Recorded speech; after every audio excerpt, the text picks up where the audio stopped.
Hello everybody, Ryan Nordahl here with Epic Whitetail Habitat LLC. Been out here on the proving grounds today, back in about our back third, the eastern third of our proving grounds here. This is kind of our sanctuary. I don't know if you can see up in behind me, been knocking a lot of those poplar down, just completely falling them. I know a couple years ago I did a video on hinge cutting poplar and it worked well, but yes, it is true, there is no doubt you don't get stump sproutage. I mean, I knew better. I just wanted to prove that you can hinge a poplar tree without it breaking off. Worked well, but today I've just been flush cutting them, letting them fall. I want new sprouts to grow. That's probably 20, let's see, it would be 19 years this next fall since any of that's been cut. So it's way up out of deer's reach. It's thick in there, there's no question about it, but we had to get those poplar down on the ground. Get those new shoots promoted. I mean, there's shoots there coming up already. It's just, I want them to get sunlight. We put a big hole in the sky up there today, and I really like it. We cut down a couple big hackberry trees that were taking up a lot of daylight. I love hinge cutting hackberry trees. They stay together really good. Are they a good browse tree? I believe they are. I've cut some hackberry in the past and the deer had just went absolutely haywire over them. Now, was it the only form of browse that was available at that time? No, because we cut a lot of maple. But I'm going to flip the camera around here and I'm going to show you what we've done down here in this southeast corner of our proving grounds. Our 80 here runs east and west. We're in the southeast corner. So I'm going to flip this around. And as you can see neighbor's field to the south out here. You get down here at a deer's level, he's not going to be able to see us walking in. We're going to have a stand right over in this location in the corner here. Again, there's open pockets in here, but we really put a hole in the sky. It's deceiving with the camera, but there is a hell of a hole in the sky there, and then there's a bunch. You can see them back up in there. There's a lot more poplar up in there that's going to come down, and then there's some small elm that will hinge cut. These pockets are open. Deer can move freely through here. But I'm going to take you down into here. And we're going at deer level here.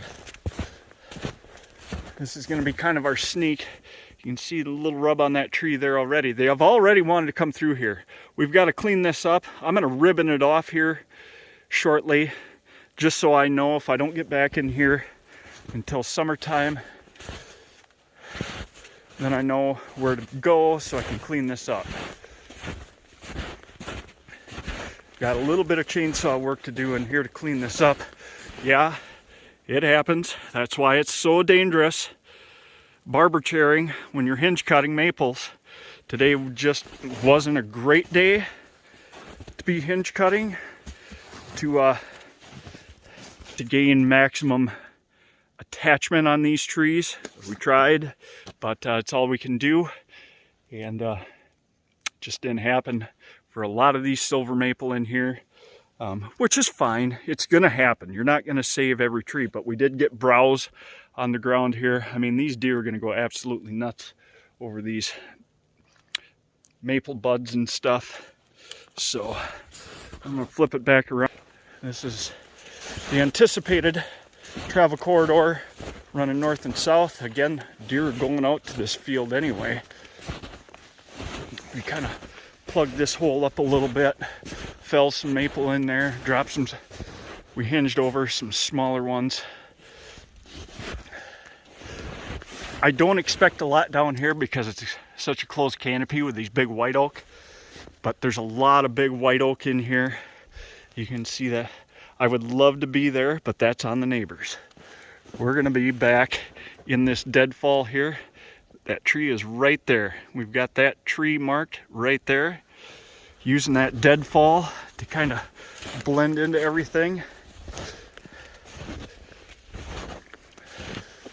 Now the deer come out this corner onto the neighbor's property to the east, flow right down through here, flow out through here. Southwest wind, they're scent checking out here, and actually this is going to set up pretty decent for a southwest wind. We'll go over here.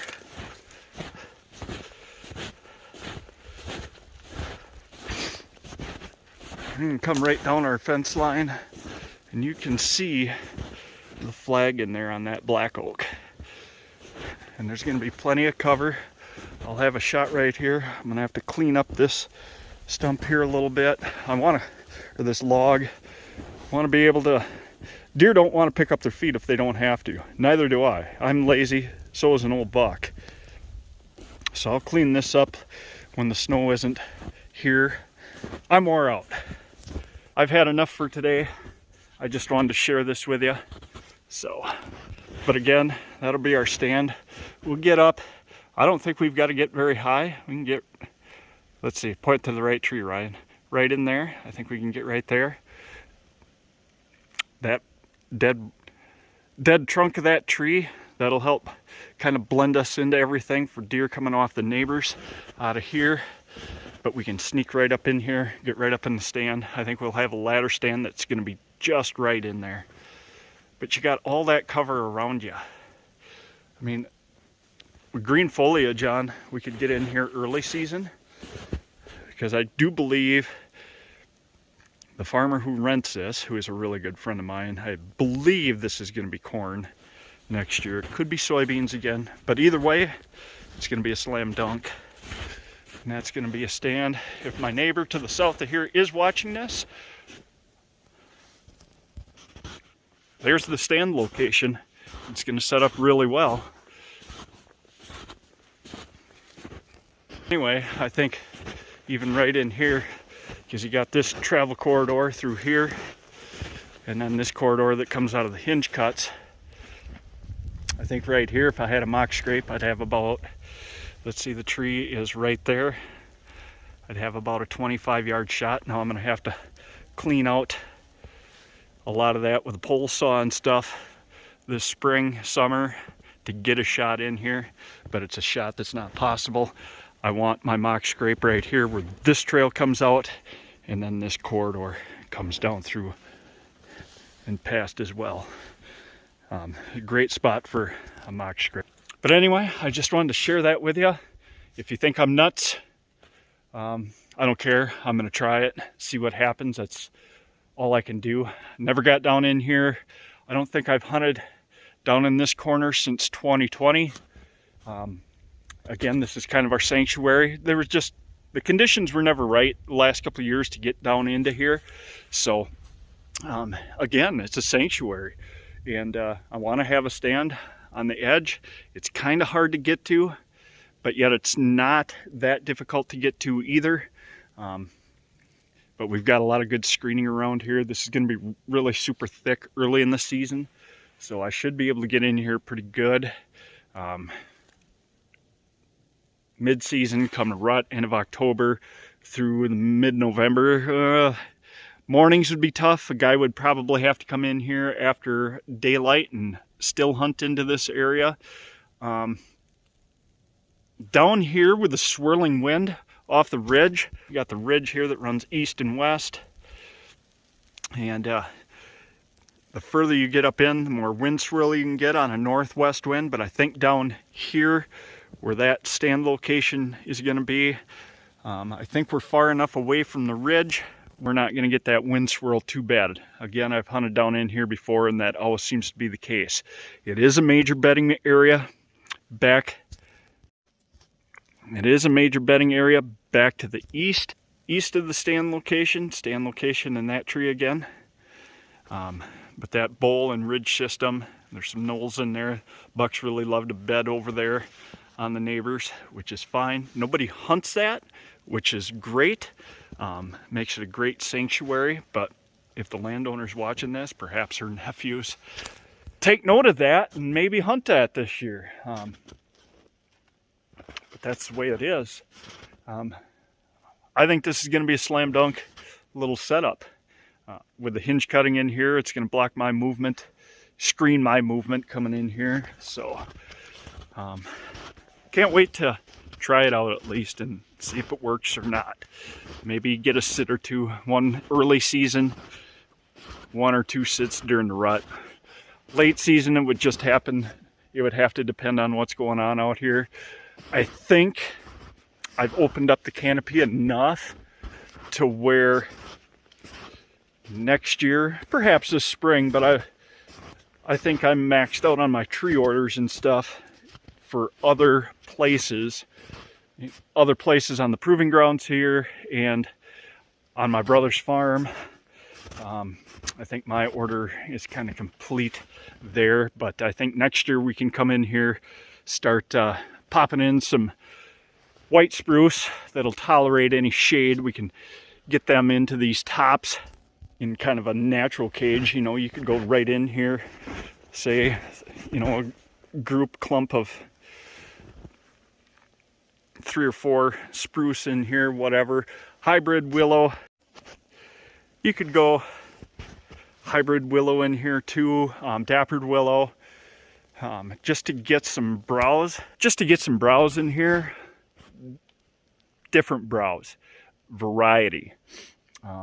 Probably even come in with some. Now this is a situation where honeysuckle is on this property. You could do that. I don't recommend it, but I think it would work here. Maybe some elderberry. There's elderberry here. I think I can get some cuttings and get them to propagate down in here as well. There's actually elderberry up at the base of the ridge. I think I can transplant it down in here now. I think the reason elderberry has been going well up on the bottom edge of the ridge is because it gets a lot more daylight in here.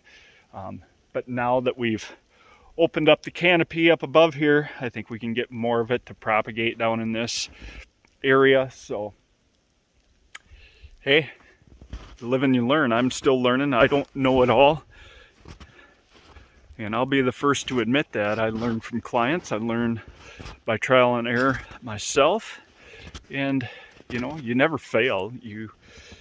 The only time you fail is if you don't learn something and you quit. So I'm not gonna quit. Quitting is not in our vocabulary. So I just wanted to share this with you. A little update of what we're doing here on the proving grounds. I haven't had an update from here for a while, so I know I jumped around a little bit in this video. Didn't show a lot of things, but at the same time, hope you found it educational and what we're doing out here on our property and what could work for you on your property. I got a lot of jobs coming up here once the snow leaves. I mean, we're sitting here what is today? The 11th of March. And we probably got 6 or 7 inches overnight, Thursday night into yesterday morning. And now, if you've been able to tell at all, it's snowing again. We're expected to get 1 to 3 inches by this time tomorrow afternoon. And on and off snow showers the rest of the week. So I guess technically it still is winter until the whatever 20th, whatever. But hey guys, thanks for joining me. If you haven't already, hit that subscribe button. Give this video a like and a share. Any tools that you've seen, any equipment that you've seen in this video, I'll leave descriptions at the bottom. Leave links in the description at the bottom of this video. And thanks for watching, guys. Stay safe this spring with all your habitat chores.